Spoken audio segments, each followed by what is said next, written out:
Bom dia, irmãos, querida Igreja Presbiteriana de Botafogo. Esta é a nossa Escola Bíblica Dominical do domingo, dia 18 de outubro.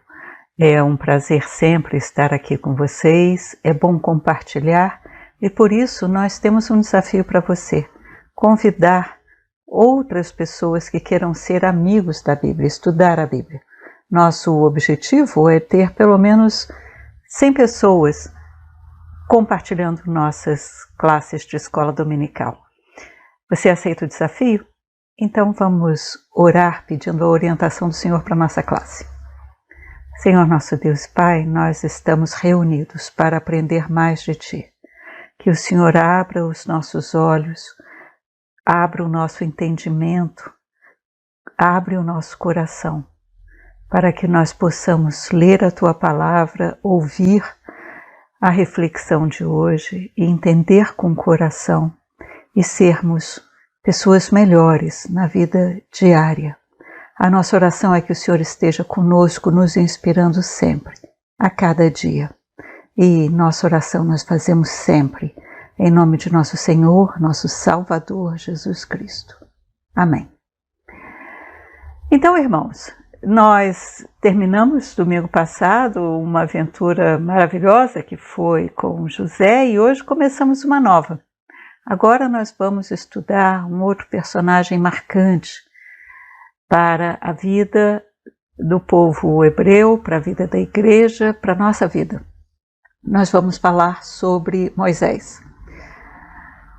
Se você tem alguns anos de vida, se você nasceu no século XX, muito provavelmente você já deve ter visto o filme Os 10 Mandamentos, um filme de Hollywood dos anos 40 ou 50, ou talvez um pouquinho mais, 60, mas um filme que marcou uma época. Moisés, um ator muito bonito e muito poderoso, levantando as mãos e abrindo o mar, e você pode ter ficado com essa imagem. Mais recentemente, os mais jovens devem ter visto uma animação mais moderna chamada O Príncipe do Egito, que também fala em desenho animado sobre esse personagem Moisés.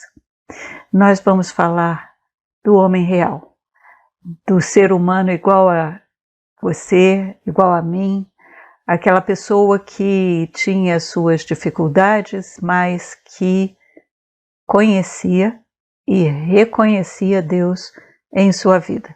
É sobre esse Moisés que nós vamos estar estudando a partir desse domingo e por alguns domingos. A história de Moisés está no Êxodo. Mas eu vou convidar você a abrir a sua Bíblia no livro de Atos dos Apóstolos, no capítulo 7. E eu vou chamar você para ler a partir do verso 17. Sabe por quê? Porque essa é a defesa de Estevão. Estevão foi aquele primeiro mártir do cristianismo, da era cristã, após Jesus, que reconheceu que Jesus era filho de Deus e por isso ele foi perseguido e ele acabou sendo morto, foi o primeiro mártir. E ele é levado ao Sinédrio e lá no Sinédrio, então, ele faz a sua defesa, começando com os grandes heróis da fé para chegar até Jesus e a salvação e tudo mais, e a ressurreição. Mas vamos ler a partir do verso 17, diz assim: Como, porém, se aproximasse o tempo da promessa que Deus jurou a Abraão, o povo cresceu e se multiplicou no Egito. Ele está falando daquele tempo de José e logo a seguir. Até que se levantou ali outro rei que não conhecia José. Este outro rei tratou com astúcia a nossa raça e torturou os nossos pais, a ponto de forçá-los a enjeitar seus filhos para que não sobrevivessem. Por esse tempo nasceu Moisés. Era formoso aos olhos de Deus. Por 3 meses foi mantido na casa de seu pai.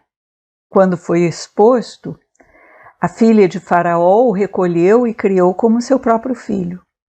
E Moisés foi educado em toda a ciência dos egípcios e era poderoso em palavras e obras. Quando completou 40 anos, veio-lhe a ideia de visitar seus irmãos, os filhos de Israel. Vendo um homem tratado injustamente, tomou-lhe a defesa e vingou o oprimido, matando o egípcio. Ora, Moisés cuidava que seus irmãos entenderiam que Deus os queria salvar por intermédio dele. Eles, porém, não compreenderam. No dia seguinte, aproximou-se de uns que brigavam e procurou reconduzi-los à paz, dizendo: Homens, vós sois irmãos, por que vos ofendeis uns aos outros?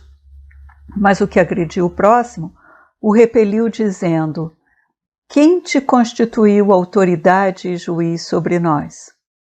Acaso quer matar-me, como fizeste ontem ao egípcio? A estas palavras Moisés fugiu e tornou-se peregrino na terra de Midian, onde lhe nasceram 2 filhos. Decorridos 40 anos, apareceu-lhe no deserto do Monte Sinai um anjo, por entre as chamas de uma sarça que ardia. Moisés, porém, diante daquela visão, ficou maravilhado e, aproximando-se para observar, ouviu-se a voz do Senhor. Eu sou o Deus dos teus pais, o Deus de Abraão, de Isaque e de Jacó. Moisés, tremendo de medo, não ousava contemplá-la. Disse-lhe o Senhor: Tira as sandálias dos pés, porque o lugar em que estás é terra santa. Vi com efeito o sofrimento do meu povo no Egito, ouvi o seu gemido e desci para libertá-lo. Vem agora e eu te enviarei ao Egito. Bem, nós estamos ouvindo o relato de um mártir, o primeiro mártir da fé cristã, mas um estudioso da palavra de Deus, um homem que conhecia a história do seu povo e reconhece que Deus sempre esteve no comando. Quando essa história é contada por Estevão, ele está justamente falando de demonstrações de fé. Ele fala daqueles homens que viveram pela fé e como Deus os auxiliou. E a história de Moisés é justamente uma história que acontece num momento de transição. Você se lembra? Nós já acabamos de estudar a história de José. José é vendido pelos irmãos, ele vai para o Egito como escravo, depois é preso, depois tem um encontro com Faraó, interpreta os sonhos e acaba sendo o administrador de toda a terra do Egito. Todo esse tempo que José passa por esse sofrimento, ele não questiona Deus, ele não indaga por que é que ele, sendo bom, não tendo feito nada de mal a ninguém, porque ele está sofrendo tanto. José simplesmente faz o seu trabalho, cumpre as ordens que lhe são dadas e é um exemplo de pessoa a ponto que é bem considerado e a ponto de chegar a ser administrador de toda a terra de Faraó. Mas quando seus irmãos vêm para comprar mantimentos, é que ele se dá conta do plano de Deus. E aí, você já sabe, porque nós já acabamos de estudar, os irmãos vêm, vão para a terra de Gósen, ali eles criam as suas ovelhas.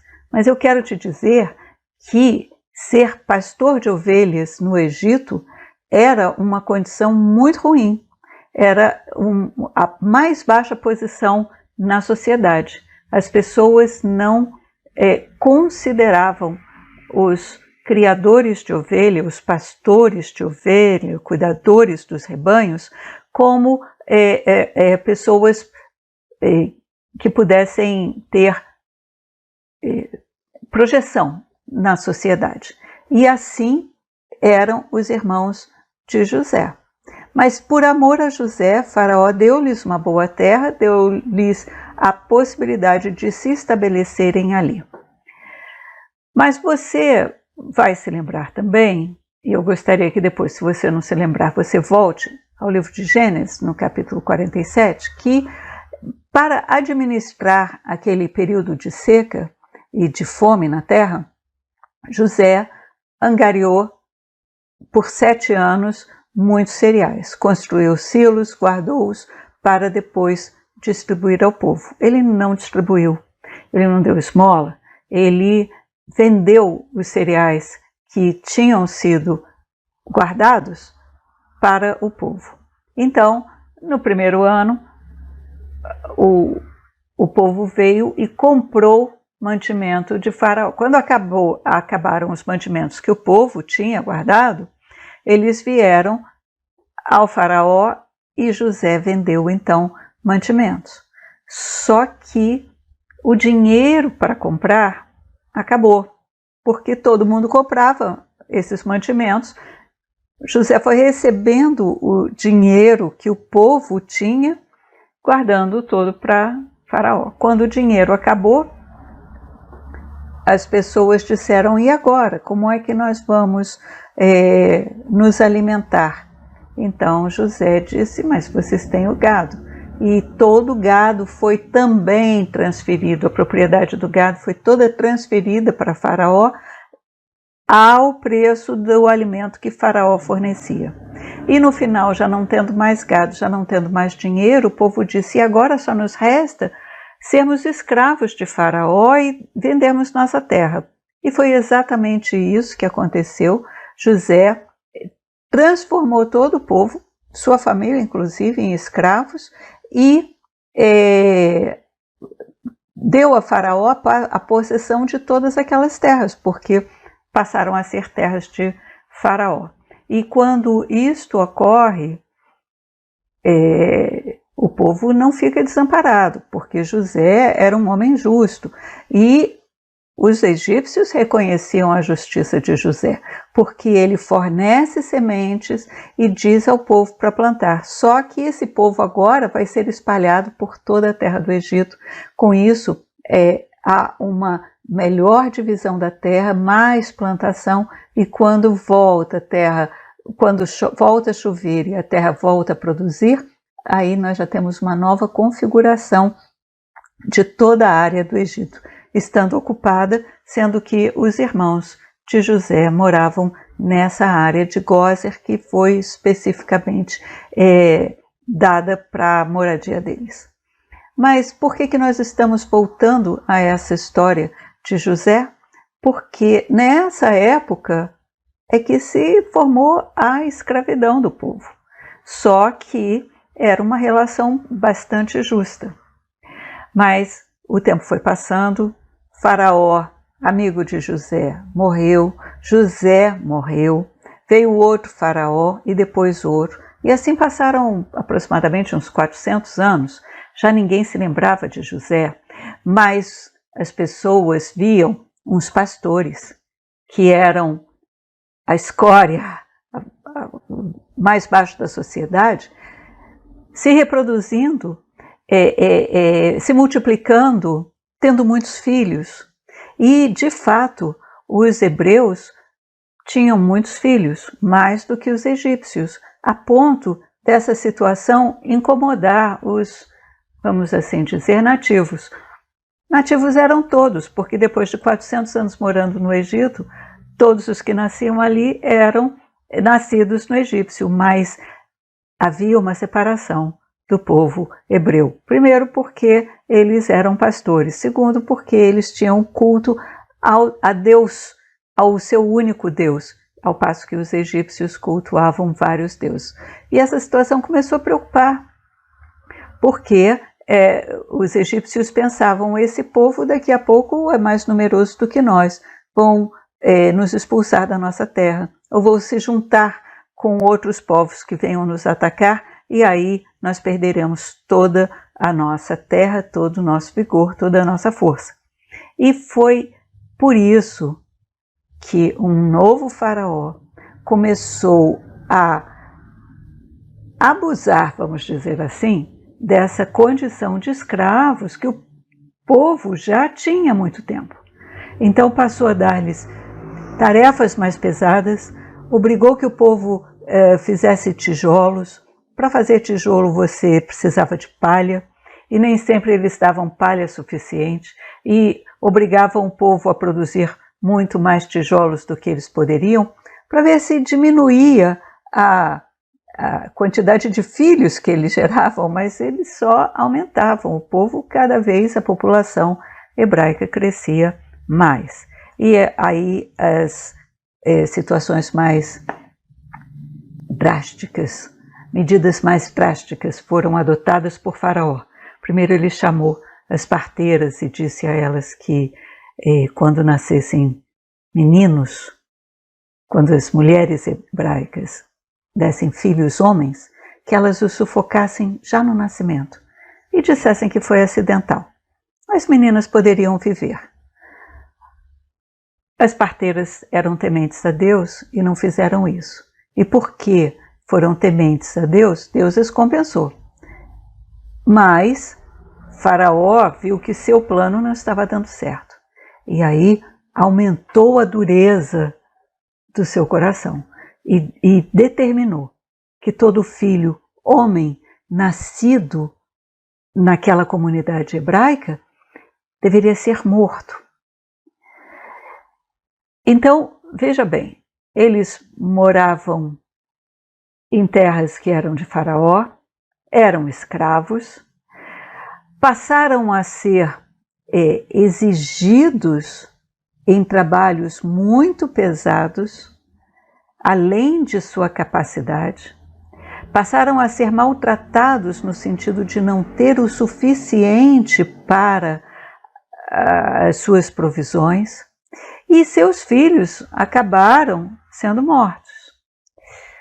E no meio dessa situação, em que parecia não haver saída, em que o povo se sentia oprimido, é que nasce Moisés. E agora eu quero dar uma parada aqui e conversar com você e perguntar para você, quando você está numa situação sem saída, o que é que você faz? O mesmo que o povo fez.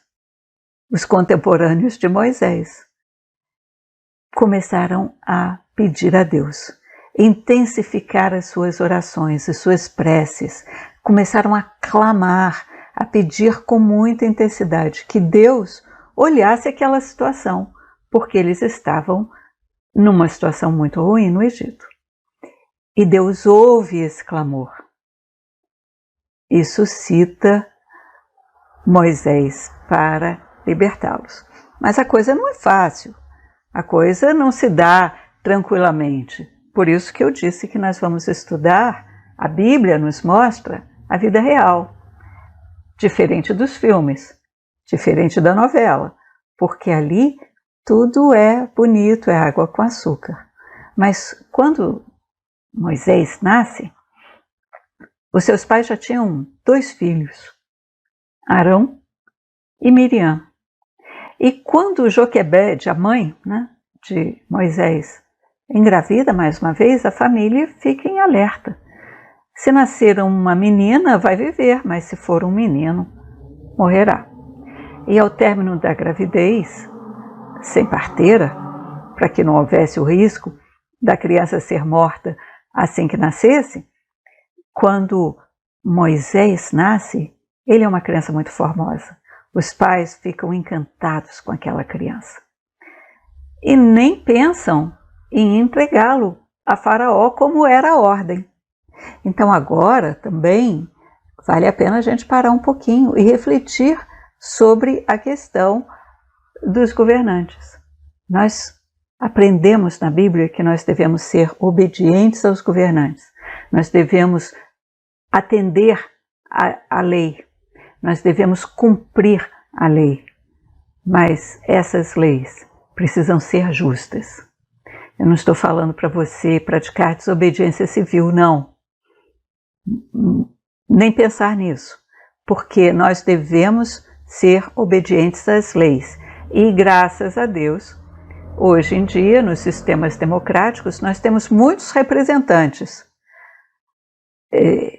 Às vezes nós podemos, no nosso entendimento pessoal, entender que eles não são os melhores representantes, mas eles são aqueles que foram eleitos para nos representar e decidir qual é a melhor lei que pode nos reger. Esse é o sentido da democracia. Naquela época, a lei era dada por Faraó e, de qualquer maneira, a maior parte das leis eram justas e cabia ao povo realmente obedecer. Só que esta lei de mandar matar os filhos dos hebreus, ela era demasiadamente forte para que uma mãe pudesse obedecê-la. Muitas mães obedeceram, mas Joquebede não. Joquebede era uma mulher de fé, ela temia Deus, mas ela decide que ela não vai entregar seu filho para ser morto. E ela articula um plano para salvar seu bebê. Primeiro, a criança foi escondida em casa por 3 meses. Mas quando já viram uma criança de 3 meses, vigorosa, forte, saudável, não se esconde uma criança de 3 meses. Não era possível esconder a criança. Então, nesse período, Joquebede já tinha armado seu plano, já tinha pensado num plano de salvação, e o que ela faz é um cesto de junco. Ali havia muito betume, e betume é uma substância impermeabilizante, então ela faz toda a impermeabilização do cesto com aquele betume. Certamente coloca alguns panos e tal, protege e ali coloca o seu bebê. E ela sabia que a filha de Faraó se banhava no rio, sabia o local onde a filha de Faraó se banhava. Então ela simplesmente não pegou seu filho, colocou no cestinho e deixou que o rio levasse. Ela não fez isso. Ela tinha um plano, ela pensou num plano, ela foi inspirada por Deus, claro. Ela não fez isso sozinha, ela pediu a orientação de Deus, como eu e você. No nosso dia a dia, nós precisamos pedir a orientação de Deus. Nós não podemos achar que nós somos autossuficientes e que nós sabemos e que nós conhecemos a verdade. Toda a verdade pertence ao Senhor. Todas as coisas boas que nós fazemos porque o Senhor nos permite assim fazer. Joquebede levou seu filho para a margem do rio, onde ela sabia que a princesa ia banhar-se. E ali, no meio de algumas plantas, de outros juncos, etc., plantas aquáticas, ela mais ou menos que deixou o bercinho. Para quê? Primeiro, para que a correnteza não levasse. E depois, para que a princesa, quando chegasse, encontrasse o bebê. E foi exatamente isso que aconteceu. A princesa veio banhar-se, ouviu o choro, viu a criança. As servas encontraram entre aquelas plantas que crescem à margem do rio, encontraram o cestinho. E era uma criança muito bonita. E a princesa se encantou. Ela sabia que era uma criança filha dos israelitas? Certamente, certamente. Mas Deus moveu o coração da princesa e ela então o acolheu. A criança chorava, tinha fome, estava num desconforto qualquer. E nesse momento vem Miriam, a irmã de Moisés, que estava espreitando, aguardando, vendo se algo de ruim ou de bom acontecia, e quando a princesa resgata a criança, ela logo se apresenta. A senhora quer que eu encontre uma mulher que possa amamentá-lo? E a princesa, claro, acedeu, disse que sim, e Miriam vai e chama sua mãe, Joquebede, que trouxe o filho para casa para ser criado, como determinou a princesa. Agora veja como Deus age, mesmo nas circunstâncias ruins. A princesa ainda prometeu pagar a Joquebede para criar essa criança. A mãe conseguiu salvar o filho e ainda foi paga para realizar esse serviço. Isso é providência divina. Isto é a mão de Deus abençoando uma determinada ação. E eu quero compartilhar com você essa experiência da mãe de Moisés, de Joquebede. Pense que ela não foi passiva, ela não ficou parada, ela não se conformou, ela não disse, mas é a lei, é a ordem de Faraó.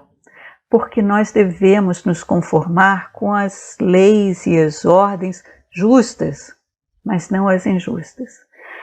E se, trazendo a situação para os dias atuais, se as coisas estão ruins, como de fato estão, nós estamos no meio de uma pandemia, vamos cruzar os braços e dizer o que eu posso fazer? Ou vamos pensar em planos para agir, para nós sairmos da crise? Porque Deus estava presente no meio da crise.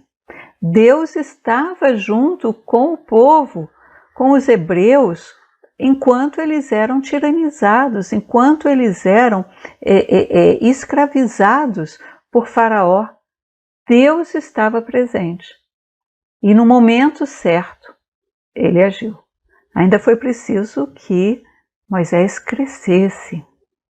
E ele é criado por sua mãe, e nós imaginamos que ele tenha sido criado até uma idade razoável, porque como nós ouvimos no relato de Estevão, quando ele tem 40 anos, ele resolve visitar seus irmãos. Então ele tinha perfeita noção de quem eram seus irmãos. Ele tinha perfeita noção de que ele não era um egípcio. Ele tinha perfeita noção que ele era hebreu, e ele resolve visitar lá na frente, já aos 40 anos, os seus irmãos. Mas nós não vamos nos adiantar nessa história. Nós vamos ainda ver o Moisés bebê, aquele bebezinho que estava no berço e que foi resgatado pela princesa. Ele estava sendo preparado por Deus para livrar o seu povo daquela terra do Egito, para onde eles tinham sido levados pelas circunstâncias da vida. Eles tinham sido levados para lá para sobreviver. E agora chegou o momento de Deus, deles serem levados de volta para a sua terra. Mas para que eles fossem, para que eles admitissem ir, era preciso que a situação estivesse muito ruim. Será que você vai sair de uma situação confortável para se aventurar num lugar que você nem sabe como é que é? Onde há outros habitantes que também precisam ser deslocados para que você chegue lá? Então, preste atenção que há muitas circunstâncias que às vezes nós não entendemos, mas Deus está preparando um caminho.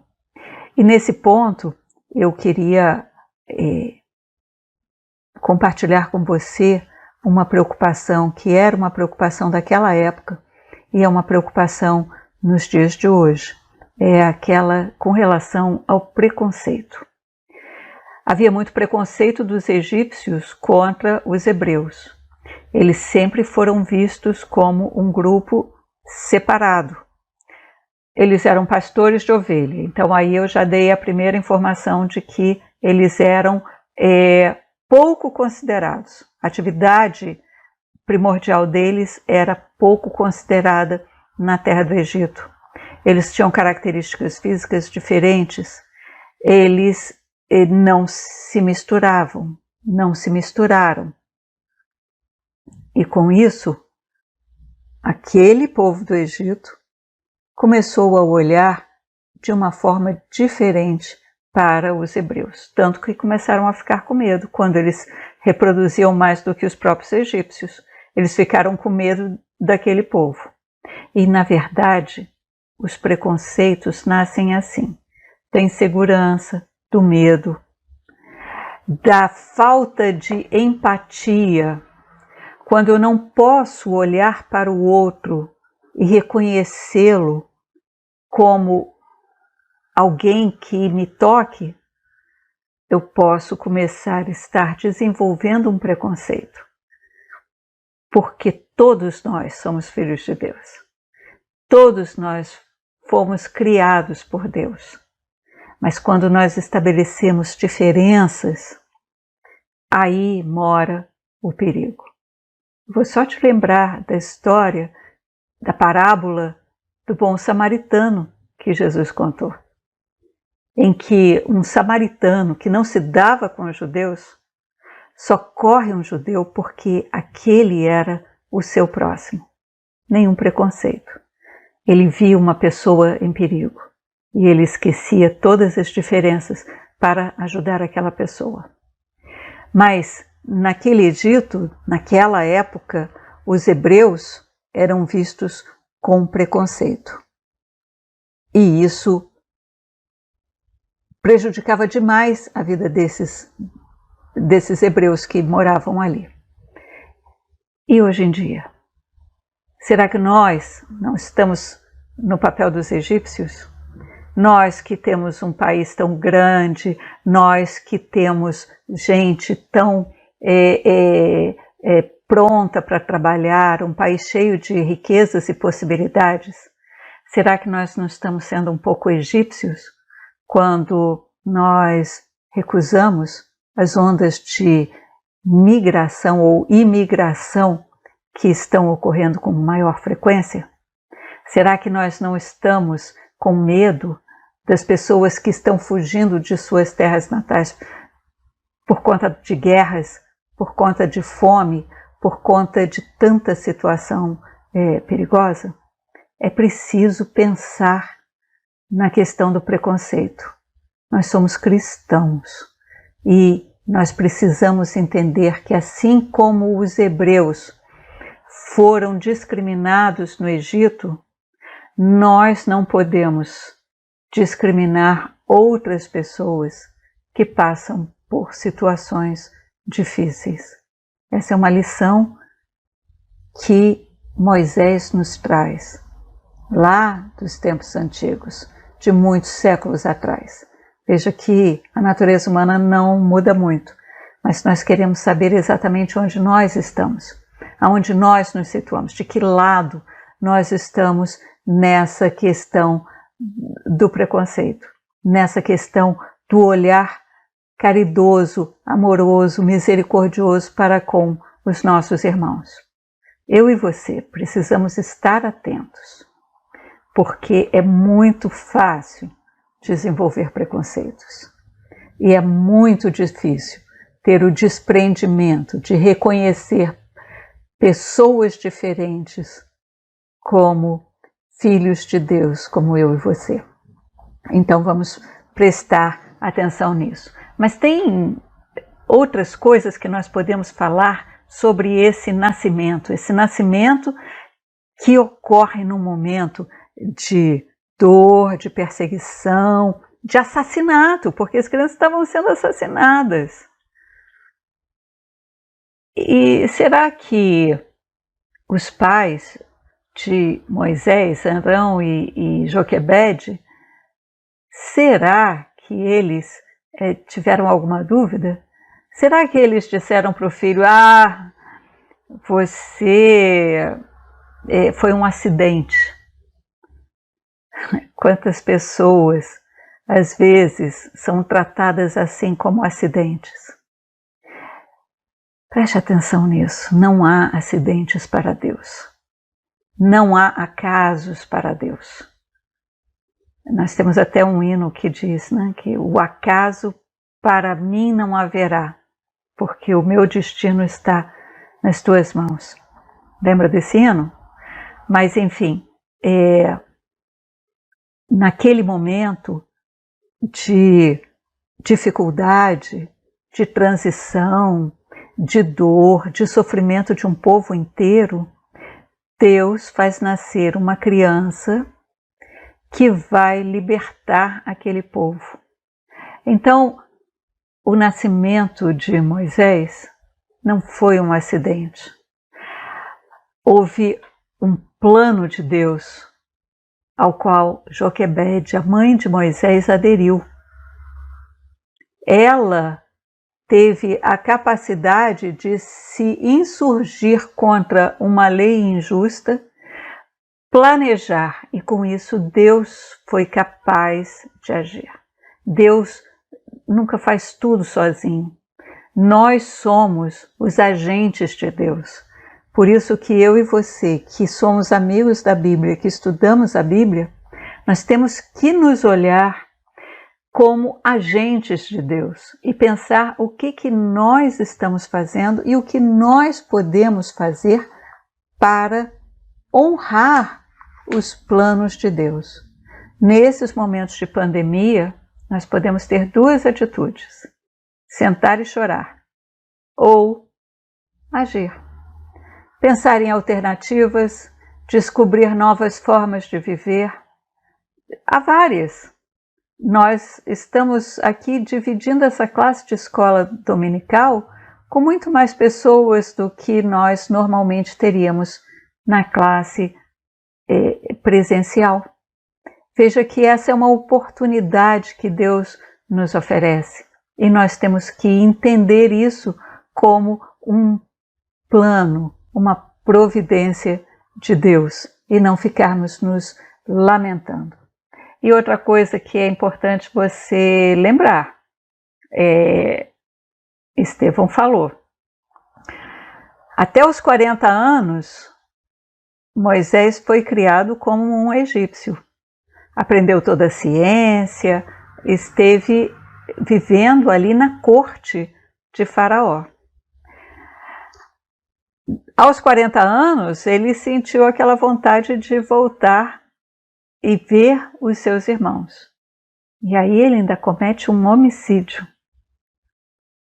E veja só, que mesmo assim, tendo tirado a vida de um homem, ele é capaz de ser perdoado por Deus e é capaz de se chegar a Deus a ponto de cumprir uma missão maravilhosa. Sabe com que idade que ele foi chamado? Com 80 anos. Então não pense você que é muito jovem ou muito velho para receber uma missão de Deus.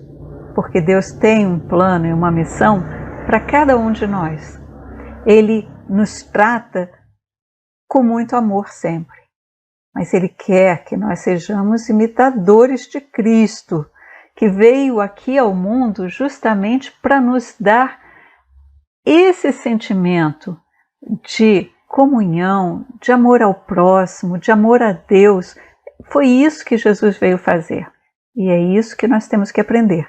E a Bíblia, ela traz diversos relatos que nos levam para essa conclusão final. Então, quando nós estudamos o Antigo Testamento, na verdade, nós estamos vendo como Deus planeja, quais são os planos de Deus para a vida de qualquer um.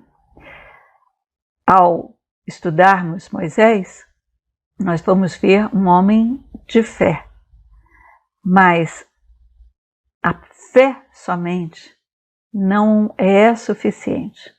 É preciso de ação, é preciso de obras. E é isso que nós vamos ver que vai acontecer. Mas nós estamos só começando. Na próxima aula, no próximo domingo, a coisa fica bem emocionante. E por isso eu quero te convidar a estar presente conosco de novo, a convidar outras pessoas para cumprirmos juntos esse objetivo de pelo menos 100 amigos da Bíblia nos nossos encontros, e dizer para você que quanto mais você refletir, quanto mais você tiver o seu coração aberto para essa mensagem, mais Deus vai te abençoar, porque Ele não está longe. Ele está vendo o que você está passando, o que eu estou passando, os problemas da nossa sociedade. Deus está vendo, mas nós precisamos agir. Vamos? Então, até o próximo domingo, tá certo?